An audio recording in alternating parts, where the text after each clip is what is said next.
चलिए बात उत्तराखंड की करते हैं। उत्तराखंड में राष्ट्रपति शासन लगाए जाने के फैसले पर सुप्रीम कोर्ट ने केंद्र सरकार से जवाब तलब किया है। कोर्ट ने कहा है कि विधानसभा में फिलहाल फ्लोर टेस्ट नहीं होगा। 3 मई को मामले की अगली सुनवाई होगी। कोर्ट ने कहा है कि क्या राज्यपाल ने आर्टिकल 175(2) के तहत फ्लोर टेस्ट रोकने का संदेश भेजा था और क्या राज्यपाल ऐसा कर सकते हैं, ये बात कोर्ट ने पूछी है।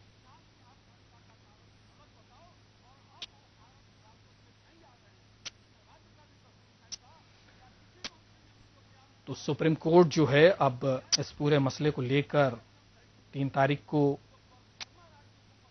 सुनवाई करेगा। 3 तारीख तक राष्ट्रपति शासन जो है यथावत चलेगा। 29 तारीख को जो शक्ति प्रदर्शन होना था उसके ऊपर रोक लग गई है। शक्ति प्रदर्शन अब नहीं होगा। तो कहीं न कहीं संशय की स्थिति अभी भी उत्तराखंड सरकार को लेकर जो बनी हुई है वो सामने है।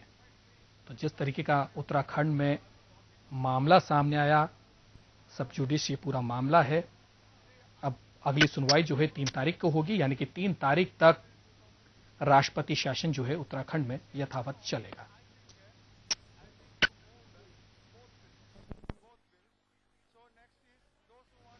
और वरिष्ठ पत्रकार शशि शेखर साहब हमारे साथ फोन लाइन पर जुड़ गए हैं। उनसे जरा समझने की कोशिश करते हैं कि अब आगे क्या और इसके परिणाम क्या और क्या इसका कोई हल निकल सकता है। शेखर साहब, आपका बहुत बहुत स्वागत है जन टीवी से जुड़ने के लिए। और सवाल हर दर्शक के मन में यही है कि परिणाम तक कैसे पहुंचेंगे, इसका रास्ता क्या? देखिए ऐसा है। हेलो जी, बोल सकता हूं? जी जी। हाँ, ऐसा है कि इसमें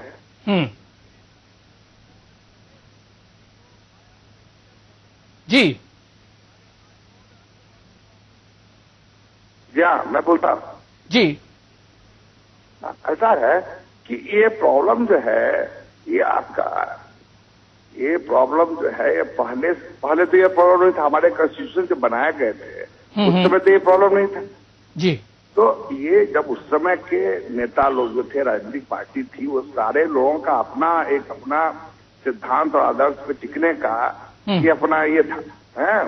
तो अब धीरे धीरे उसमें चेंजेज आया। सोसाइटी का हर क्षेत्र में चेंजेज आया, पॉलिटिकल में भी आया, इकोनॉमिक में भी आया, बहुत सारे चेंजेज आए।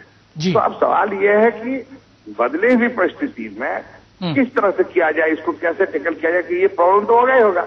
जब 2 बेटी पार्टी है या कई तरह से ऐसी बातें हो रही हैं कि 27 जैसे इसमें उत्तराखंड में आ गया, दोनों जगह 27 ऐसे सेंसिटिव जगह पे हमेशा ही डिफेक्शन हो। तो इस डिफेक्शन ये आगे भी होगा। ऐसा नहीं कि आज रुक गया और कल नहीं हो, ये हमेशा होते रहेगा। जी। तो इसका मार्ग क्या, इसका रास्ता क्या? वही रास्ता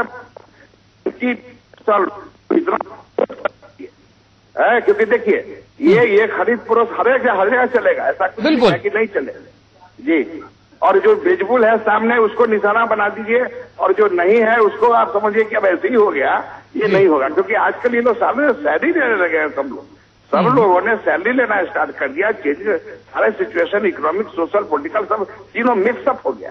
तो ऐसी स्थिति में आप जब डिफेक्शन वाला लॉ जब तक मजबूत नहीं करेंगे इस तरह का अतिक्रम चलेगा। और मैं इसको पूरा भी दे मानूं इसलिए क्योंकि अगर आप जो है परमार्थ करते हैं तो उसके पहले स्वार्थ को भी हम लोग तरजीह दिए। आपके भगवत गीता में आप पढ़िए तो बाल गंगाधर तिलक ने स्पष्ट कहा कि पत्रकार जब भी आप परमार्थ करते हैं तो उसके पहले जो है वो स्वार्थ जो है आपका सिद्ध करना चाहिए। तो ऐसे में आपको क्या लगता है कि जिस तरीके से आप कह रहे हैं कि कानूनों को कड़ा करने की जरूरत है, तो वाकई कानून तो कड़े होने ही पड़ेंगे। एंटी डिफेक्शन लॉ को इतना मजबूत बना दिया जाए, इतना मजबूत कि जैसे कोई भी डिफेक्शन होगा वो 1/3 और वो सब वो क्राइटेरिया नहीं रहे।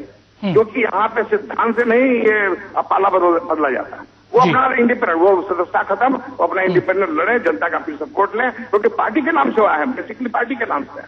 जी। और उसके अलावा बहुत सी बातें हैं जो हम किसी पर भी विश्वास नहीं कर सकते। ये शतरंज की चाल है, ये आपकी भूल की शतरंज की चाल, उसकी तोड़ ये बहुत काफी जरूरी है। ये तो आप चिंता कर, ये आज का प्रॉब्लम नहीं, आगे भी ये प्रॉब्लम आएगा और आते रहेगा।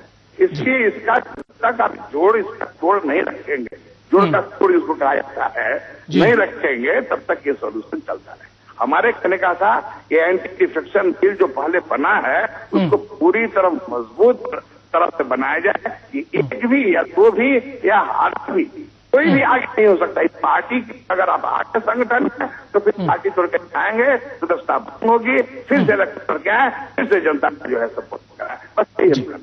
जी, बहुत बहुत शुक्रिया शशि शेखर साहब हमारे साथ जुड़ने के लिए। तो वरिष्ठ पत्रकार शशि शेखर साहब बता रहे हैं कि जो दल बदल कानून है उसे बहुत स्ट्रेंथन करने की जरूरत है, उसको बहुत मजबूत बनाने की जरूरत है, तब जाकर इस तरीके की स्थितियां जो है हॉर्स ट्रेडिंग का जिस तरीके का माहौल सत्ताओं में देखा जाता है उसको रोका जा सकेगा।